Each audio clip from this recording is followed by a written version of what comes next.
What's up everyone, this is Brian over here at Ken Wilson Ford, and today I just want to give you a little bit of a preview of this 2011 Ford Explorer we've got behind me, as I think this is actually one of the best kind of four-wheel drive 7-passenger SUVs that we've got here on the lot.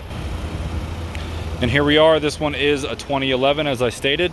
Now this one does have about 105,000 miles on it, but that's the reason why we've got this thing for a really good price of right around $17,000. That's kind of why I wanted to do a little video with this truck, because this is one of the most sought after SUVs that we sell, mainly just because they have so much room in there. If you want to see kind of like a longer version of everything that I like about the Explorers, I have other videos on them. I've actually compared one to a GMC Acadia, just to kind of show you the differences between them. Now this one is a four-wheel drive. It is not a sport, even though it looks like it with the sport looking wheels. This is the naturally aspirated V6 engine, not the EcoBoost. So this should make right around 290 horsepower. Now with this having about 105,000 miles, naturally there would be some concerns from anybody, as that's a little bit of a higher mileage vehicle for most dealership lots. But I can tell you, this thing on the inside is almost perfect, and mechanically it runs like a brand new truck. I actually drove it just the other day and was really impressed with how composed it was. Now the only place where you can actually see some of that 105,000 miles on here is just in the fact there are a couple kind of some nicks and scratches, and you know, if you can see right here, there's a little door ding, like a shopping cart or something has caught it there. Another kind of just a little paint chip right there. There's these kind of little dings and stuff. Oh, not dings, but just little nicks, I guess I should say, over it. There's a little bit of a rub here. It just kind of looks like somebody was, I don't know, trying to polish it and did do a great job there or something. So I mean, that's just about the only places where you can actually see any kind of wear on this thing, because when you actually open it up on the inside, this thing is in freaking awesome shape. And with this thing being an XLT, I am really happy with the options that this one has, especially for a 2011, because it has a lot of the features that became more standard in the later, 12, 13, 14 years of this body style. As you can see, we've got the Ford Sync screen up here. Now we do not have the navigation, but we do have a backup camera, and there is some sort of, I think there's an early version of Android Auto on this thing. I could be wrong, but there's definitely Sirius, definitely Bluetooth, stuff like that. We do have heated seats. You can kind of see them there on the screen, already pulled up and ready to go. We do not have the cooled seats in this one. You can see we don't have the perforated leather, but this leather, especially for being black leather, is in freaking awesome shape.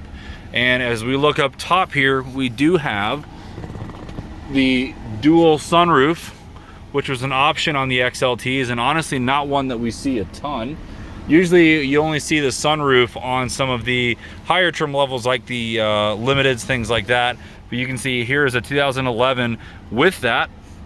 Now, as I did say, this is a four-wheel drive truck, so you can see we've got our different drive modes here right behind the shifter. So you're gonna have like a tow haul mode, an off-road mode, things like that. Those are things that are specific to the four-wheel drive Explorers, and they really do make a difference, because this is a true four-wheel drive platform and not like an all-wheel drive platform like, say, a Subaru or something like that is. So this thing is a sweet deal. And as we come around to the back, these of course do have the third row seat. This truck does have the power tailgate, which you can actually use from the key fob. You can open it from there.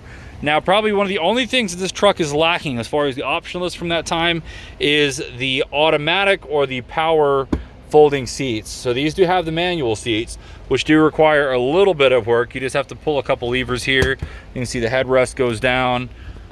We can fold that down. And as we pull this other lever, you can see the seat will fold right into the floor. So pretty easy to tear down. If you don't want to use the third row, you've just got a huge, empty trunk back here, which I could almost lay in. It's that big.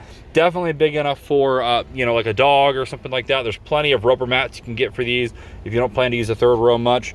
Or again, it's just very easy to set up that third row if you wanted to actually go that way. And it's actually a third row that can fit some adults. It's not super comfortable like a minivan or a big truck like that would be, but I can actually fit back there with that seat closed. So that is something to be said for the third row, as a lot of these SUVs are just super cramped in the back. But I love these Explorers. It's one of probably the favorite vehicles that I like to sell here. It's just real popular with families, real popular to people that want to have a comfortable driving SUV, but still want to be able to fit some people and actually have a little bit of a sporty feel. So that's gonna do it for this video. I am gonna take another video of one of the other Explorers that we have here, because we do actually have an Explorer Sport, and that actually has a ton of different options. It, believe it or not, lacks the sunroof.